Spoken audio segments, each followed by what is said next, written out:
Sveiciens 16. jūlijā. Atdevu riteni remontā. Vajag uztaisīt apkopīti. Jā.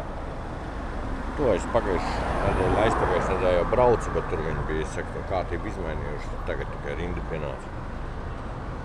Lūk. Jā, šodien noskrēja piečuku, veselu piečuku paļāvies.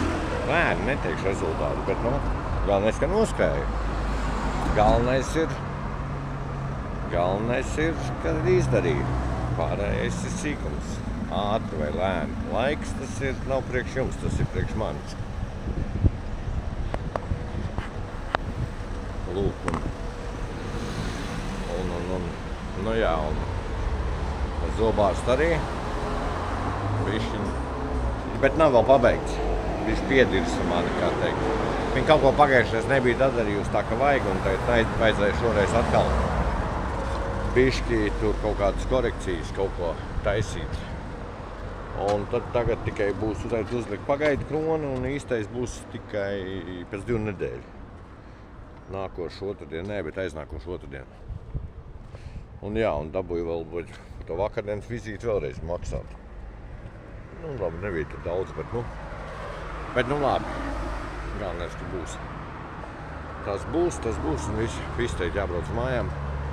Jāņem ritenis un jābrauc peldēt. Labs laiks.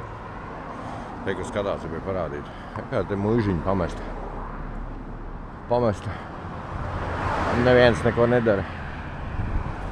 Jautājums, kāpēc? Es atbildēšu. 2 varianti. Pirmais.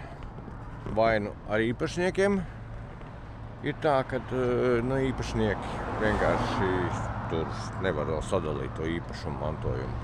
Tad viņš tā arī stāv.